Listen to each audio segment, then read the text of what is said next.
en place comme responsable afin de casser l'orgueil des grandes personnes. Gloire à Dieu. Parce que la Bible dit que c'est les plus petits qu'on néglige là. Ce sont eux que Dieu lui positionne. Donc tu peux être grand, mais si tu es petit dans ta tête, tu vas te positionner. Ou tu peux être petite, et puis tu es grand dans ta tête, c'est-à-dire que tu as la maturité dans ta tête, et puis tu es dans l'humilité, Dieu va te positionner. Gloire à Dieu. Amen, amen. Amen, amen. Donc le spirituel n'est pas comme le physique. Et le physique n'est pas comme le spirituel. Gloire à Dieu. Dans ce passage, le passage qui m'intéresse, c'est beaucoup plus le passage, le verset 4, et puis le verset 5 jusqu'à et le verset 8. Gloire à Dieu. Donc le serviteur même, je vais lire rapidement le verset 4. Verset 4. Oui. Verset 4.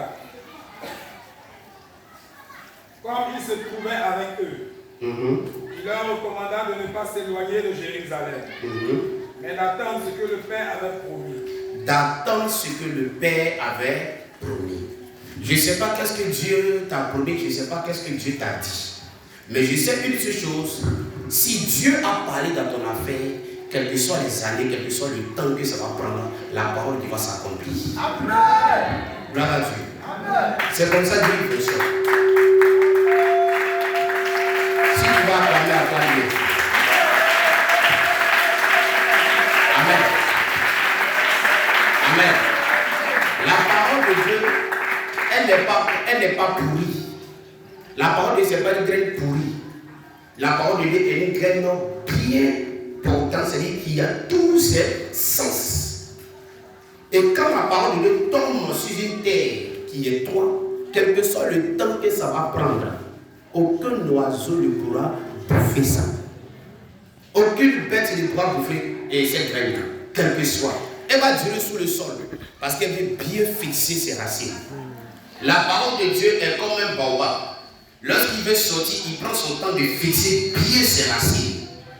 Parce qu'il va sortir, aucun démon, aucun esprit, aucun parent, aucun ami, aucune soeur ne pourra le déraciner dans ton cœur. Gloire à Dieu. Ne pourra le déraciner dans ton cœur. Le vent va siffler de gauche et à droite, mais les branches ne vont pas tomber. Parce que papa, que vous voyez là, papa va s'énerver aussi. Alléluia. Amen. Donc la parole de Dieu, elle est tellement vivante, elle est tellement puissante que quand Dieu parle, assieds-toi. Et puis attends seulement. Quel que soit le temps que ça va prendre, quel que soit le temps que ça va passer, ça va passer. Amen. Redis-moi ça encore, s'il te plaît. Comme il se trouvait avec eux. Comme il se trouvait avec eux, oui. Il leur recommanda de ne pas s'éloigner de Il leur recommanda de ne pas s'éloigner. C'est-à-dire, il leur recommanda de ne pas être distrait.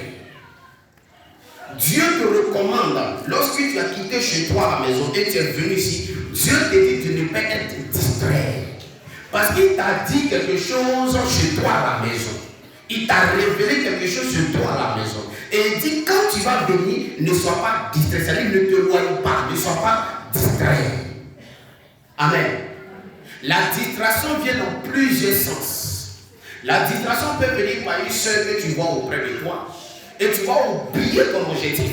Et tu vas te faire ami avec cette soeur. Tu vas te faire ami avec ce frère. Tu vas te faire ami avec cette maman. Tu vas te faire ami avec le papa. Pourtant, dans l'esprit, Dieu t'a dit que. Donc, il dit ne te loigne pas de ce que vous êtes. Ne te loigne pas de ce que vous êtes communiqué avant que tu ne sois là. Donc le frère ou la soeur qui va commencer à entrer dans tes 6 mètres, qui va commencer à entrer dans tes périmètres, il faut te dire que c'est la distraction. Il faut te dire que c'est une personne qui est venue pour te loigner de ton objectif.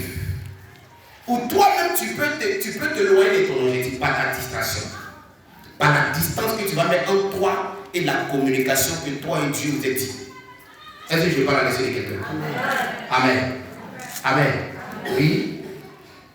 Mais d'attendre ce que le Père avait promis. Mais d'attendre ce que le Père avait promis. Quand Dieu dit quelque chose, c'est une promesse. C'est crédit qui est sur sa tête. Quand Dieu parle, c'est crédit qui est sur sa tête.